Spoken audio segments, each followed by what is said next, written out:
आकाशवाणी जो ही भूज केंद्र है रजू कयो था कच्छी कार्यक्रम हलो करियो गाल ने अजाय 5મી જૂન એટલે વિશ્વ પર્યાવરણ દી અને अॼु ॾींहुं पाण मणे भेगा थी अने पंहिंजे पर्यावरण जो जतन कयूं। तो अॼु पंहिंजे कार्यक्रम में हिकिड़ो ख़ासो मज़ा जो वार्तालाप गनीने अचे था श्री अश्विन सुथार जिला शिक्षण अने तालीम भवन में व्याख्याता तरीके जी फरज निभाઈએ था अने पर्यावरण प्रत्ये एनी जो खूब लगाव है। तो अचो सुणो ही खासो मजा जो वार्तालाप श्री अश्विन सुथार वटानु। सृष्टिનું પ્રથમ સર્જન એટલે પર્યાવરણ છે તો દરેક જીવોનું જીવન શક્ય છે। કુદરતના ખોળે રમનાર દરેક જીવોને વિશ્વ પર્યાવરણ દિવસે ખૂબ ખૂબ શુભકામનાઓ। 1972માં 5મી જૂને સ્ટોકહોમ ખાતે સંયુક્ત રાષ્ટ્ર મહાસભા દ્વારા આયોજિત વિશ્વ પર્યાવરણ પરિષદમાં સમગ્ર વિશ્વના દેશોના પ્રતિનિધિઓ પર્યાવરણની જાળવણી માટે કટિબદ્ધ થવા એકઠા થયા હતા, જેમાં પર્યાવરણની જાળવણી માટે એક જાહેરનામું બહાર પાડવામાં આવ્યું હતું। તેના ભાગરૂપે સંયુક્ત રાષ્ટ્રસંઘ દ્વારા 5મી જૂનનો દિવસ વિશ્વ પર્યાવરણ દિવસ તરીકે ઉજવવાનું નક્કી કરવામાં આવ્યું હતું। આ પછી 5 જૂન 1974ના રોજ પ્રથમ વિશ્વ પર્યાવરણ દિવસ ઉજવવામાં આવ્યો હતો। લોકોમાં પર્યાવરણ પ્રત્યે જાગૃતિ આવે, લોકો પર્યાવરણ સુરક્ષા કાર્યમાં સહભાગી બને તે હેતુથી પ્રતિવર્ષ તારીખ 5મી જૂને વિશ્વ પર્યાવરણ દિવસની ઉજવણી કરવામાં આવે છે।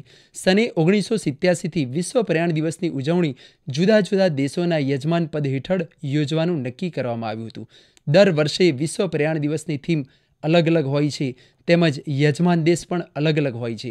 ત્યારે વર્ષ 2022ના વિશ્વ પર્યાવરણ દિનની ઉજવણી માટે યજમાન દેશ તરીકે સ્વીડનની પસંદગી કરવામાં આવેલ છે। સંયુક્ત રાષ્ટ્રસંઘ વિશ્વ પર્યાવરણ દિવસ નિમિત્તે કાર્યક્રમોના આયોજન માટે વિષયની પસંદગી કરી થીમ આપે છે। આ વર્ષની થીમ છે વનલી વન અર્થ, એટલે કે ફક્ત એક જ પૃથ્વી। વિશ્વમાં પ્રકૃતિના સંરક્ષણનો પ્રારંભ સર્વપ્રથમ 3જી સદીમાં સમ્રાટ અશોકે કર્યો હતો। પ્રકૃતિના મહત્વને સ્વીકારતા વન્ય જીવજંતુઓના શિકાર પર અંકુશ અને રક્ષણના નિયમો આજે પણ તેના શિલાલેખોમાં જોવા મળે છે। પર્યાવરણ જાળવણીથી જ ભરપૂર વરસાદ, વનરાજીની લીલીછમ ચાદર, શુદ્ધ હવા, પ્રલયકારી પૂરનું નિયંત્રણ, ભૂગર્ભ જળતળની યોગ્ય સપાટીની જાળવણી, પશુઓને યોગ્ય માત્રામાં ઘાસચારો, વનીલ ઉદ્યોગોને પૂરતો લાકડાનો જથ્થો, રોજગારીની ઉપલબ્ધિ અને પ્રાકૃતિક તત્વોની જાળવણી કરી શકાય છે। આપણે પર્યાવરણમાં થતા હવા, જળ, જમીન અને અવાજના પ્રદૂષણને રોકવું જોઈએ તથા આવા પ્રદૂષણો દ્વારા પર્યાવરણને નુકસાન થતું અટકાવવું જોઈએ। પર્યાવરણની સમસ્યા માટે વધુ વૃક્ષો વાવોની ઝુંબેશ અતિ અનિવાર્ય છે। ભારતીય સંસ્કૃતિમાં પર્યાવરણનો મહિમા અનોખો છે। આપણે પ્રકૃતિના સર્વ તત્વોની પૂજા કરીએ છીએ। વૃક્ષો પર્યાવરણ માટે અનિવાર્ય રીતે અગત્યના છે, જે હવામાંથી કાર્બન ડાયોક્સાઇડ શોષી લેવાનું કામ કરે છે।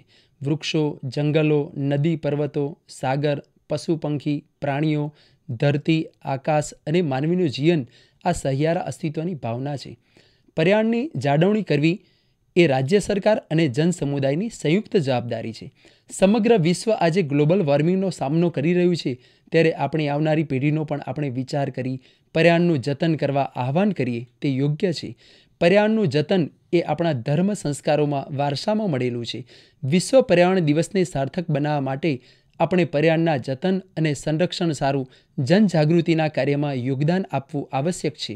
મૂલ્યવાન પ્રાકૃતિક સંપદાનું દોહન અટકે અને તેનો વેગપૂર્ણ ઉપયોગ થાય તે આજના સમયની તાતી જરૂરિયાત છે। વિશ્વ પર્યાવરણ દિનની ઉજવણી એ એક પ્રતીક છે। ભારતીય સંસ્કૃતિમાં સદીઓથી વ્યક્તિથી સમષ્ટિ અને જીવથી શિવનો વિચાર થયેલો જ છે। આપણે તો પ્રકૃતિ, પ્રભુ, પર્યાવરણના અસ્તિત્વનો સ્વીકાર કરીને સૌનું સન્માન, સૌની રક્ષા, એકબીજા આધારિત પૂરક બનવાની ભાવનાથી સમગ્ર બ્રહ્માંડને પરિવાર ભાવે જોડનાર લોકો છીએ।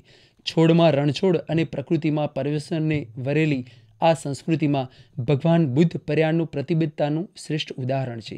વિશ્વ પર્યાવરણ દિવસ નિમિત્તે નગરપાલિકા તથા પંચાયતો દ્વારા શહેર, ગામના રસ્તા, શેરીઓની સફાઈ, જાહેર જગ્યાએથી કચરાનો નિકાલ, ગટરોની સાફ સફાઈ વગેરે કાર્યક્રમો યોજવામાં આવે છે। સરકાર દ્વારા સમૂહ સફાઈ અભિયાન, પ્લાસ્ટિકનો નહિવત ઉપયોગ અને ઘન કચરાના વ્યવસ્થાપન અંગે વિવિધ કાર્યક્રમો યોજવામાં આવે છે। લોકોમાં પર્યાવરણની સુરક્ષા અંગે લોકજાગૃતિ માટે શેરી નાટક જેવા કાર્યક્રમો યોજાય છે। સમગ્ર દેશમાં વિશ્વ પર્યાવરણ દિન નિમિત્તે વૃક્ષારોપણનો કાર્યક્રમ યોજવામાં આવે છે। પર્યાવરણ પ્રિય રાષ્ટ્ર રાજ્યથી ભાવિ પેઢીને સ્વચ્છતા, સ્વસ્થતા આપવાનું દાયિત્વ યુવા વર્ગ નિભાવે તે સમયની માંગ છે। તેથી જ વિશ્વ પર્યાવરણ દિનની ઉજવણી માટે શાળા કોલેજો ખાતે વિવિધ કાર્યક્રમો યોજવા તથા પર્યાવરણ જાગૃતિ લાવવા પર વિશેષ ભાર મૂકવામાં આવે છે. પર્યાવરણના જતન અંગે વિદ્યાર્થીઓમાં સમજ કેળવવા શાળા કોલેજોમાં ચિત્ર સ્પર્ધા, પ્રશ્નોત્તરી સ્પર્ધા, વક્તૃત્વ અને નિબંધ સ્પર્ધાનું આયોજન કરવામાં આવે છે. પર્યાવરણની સુરક્ષા દરેક દેશ માટે ચિંતાનો વિષય બન્યો છે, ત્યારે પર્યાવરણની સુરક્ષા અને સંવર્ધન માટે આંતરરાષ્ટ્રીય સ્તરે સક્રિય પ્રયત્નો થયા છે. એન્ટાર્કટિકા ખંડનું પર્યાવરણ જાળવવાનો પ્રોટોકોલ, જૈવ વિવિધતા જાળવવાની સંધિ, મહાસાગરોમાંની જૈવિક અને માછીમારી સંપત્તિને જાળવવાની સંધિ, વિવિધ પ્રદૂષણયુક્ત વાયુને ફેલાતો અટકાવવા માટેના પ્રોટોકોલ, વ્હેલના શિકારના નિયમો અંગેના કરાર, ઓઝોનના સ્તરને બચાવવા અંગે મોન્ટ્રીયલ પ્રોટોકોલ, મોસમ પરિવર્તન માટે જવાબદાર મનાતા ગ્રીનહાઉસ ગેસનું ઉત્સર્જન ઘટાડવાની સંધિ વગેરે જેવા કેટલાય વૈશ્વિક કરારો અસ્તિત્વમાં છે. પ્રકૃતિ પર્યાવરણના બેફામ ઉપયોગના કારણે પર્યાવરણીય અસમતુલા સર્જાવાથી સાંપ્રત સમયમાં અનેક પ્રકારના પ્રદૂષણ વધ્યા છે. સમગ્ર વિશ્વ આજે greenhouse effect, global warming, climate change જેવી પર્યાવરણીય સમસ્યાઓથી ચિંતિત છે. ત્યારે પ્રકૃતિ પર્યાવરણના સુયોગ્ય જતન સંવર્ધન માટે, માનવ અસ્તિત્વને સુસંવાદી બનાવવા માટે અને પ્રકૃતિના જતન અને પર્યાવરણની સુરક્ષા માટે આપણે સંકલ્પબદ્ધ બનવાની જરૂર છે. માનનીય પ્રધાનમંત્રી શ્રી નરેન્દ્રભાઈ મોદીએ ક્લાઇમેટ ચેન્જ અંગે કન્વિનિયન્ટ એક્શન નામનું લખેલ પુસ્તક સ્પષ્ટ કરે છે કે આપણે પર્યાવરણ અંગે કેટલા સંવેદનશીલ છીએ. એ પણ હકીકત છે કે પર્યાવરણને કારણે જ જીવજંતુઓ અને માનવ જીવન શક્ય બન્યું છે. જો કે છેલ્લા 2 વર્ષમાં કોરોના કાળમાં રાખવામાં આવેલ લોકડાઉનથી પર્યાવરણને ખૂબ મોટો ફાયદો થયો છે. કુદરતે તો આટલા દિવસોમાં દેખાડી દીધું કે માણસો વગર પણ તે ખુશ છે. પ્રકૃતિ વગર આ ધરતી પર કોઈ પણ જીવજંતુ કે માનવ જીવનની કલ્પના કરવી અસંભવ છે. માનવીનો પ્રકૃતિ સાથે જૂનો નાતો છે. પ્રકૃતિમાં થોડો પણ ફેરફાર માનવ જીવનના અસ્તિત્વ માટે મોટો ખતરો બની જાય છે. તેમ છતાં પણ આજે માણસ જ પર્યાવરણને નુકસાન પહોંચાડવામાં સૌથી આગળ ઊભો છે.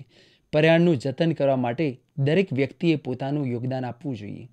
આજે વિશ્વ પર્યાવરણ દિવસે સૌ સંકલ્પ લઈએ, કૃષિ ઉદ્યોગ, શિક્ષણ જેવા વિવિધ ક્ષેત્રોમાં જે ઉચ્ચતમ શિખરો સર કર્યા છે તેને પ્રાકૃતિક સંપદાના સંરક્ષણ અને સંવર્ધન થકી ટકાઉ બનાવીએ. આજે વિશ્વ પર્યાવરણ દિન નિમિત્તે એ પંક્તિ યાદ આવે છે, પ્રણ કરો ઉન મંजिलों के कांटे हम हटाएंगे, अपने एनवायरनमेंट डे पर उसमें नए फूल हम लगाएंगे, हो सकेगा तो खुद को इतना मजबूत हम बनाएंगे कि पहले की तरह ही नेचर में जीना फिर से हम अपनाएंगे. ધન્યવાદ. વિશ્વ પર્યાવરણ ડી એ ખાસો મજાજો વાર્તાલાપમાં હેબરજ શ્રી અશ્વિનભાઈ સુથારવટાનું સોયાસી અને એ બહુ જ ખાસી મજાજી ગાલ પા સાથે ક્યાં તે કે પાકે પર્યાવરણ જો જતન કોલાય કરે જોવાય. પર્યાવરણ જો જતન કરી અને પા પર્યાવરણ કે તો બચાવ્યો હતા પણ સાથે સાથે પાંજી જીવ સૃષ્ટિ કે પણ બચાવ્યો હતા. તો અજ એ ચેન પ્રમાણે हिकिड़ो खासो मजाजो प्रण गनो अने पंहिंजी आसपास जी जो प्रकृति आहे, पंहिंजो पर्यावरण आहे, इनके बचाइयो अने अन साथे साथे पंहिंजे जीवन के पण बचाइयो अने पंहिंजी आवनारी जो पेढ़ी आहे ई पेढ़ी के पण हिकिड़ो खासो मजाजो वातावरण पर्यावरण ॾेईने वञो कोलाय के ही पंहिंजी फरज में अचे थो. एटले लाइ ज पंहिंजो पर्यावरण आहे ई पर्यावरण ई पाण लाइ न आहे पण पंहिंजी आवनारी पेढ़ी लाइ पण आहे. त ही खास मजा जी ॻाल्हि साथे ज पंहिंजे अॼु जे कार्यक्रम जो टाइम पण पूरो थियल आयो आहे. त गनो रजा, राम राम राम राम. ही कार्यक्रम जो प्रसारण आकाशवाणी जे भूज केंद्र तां करे में आयो.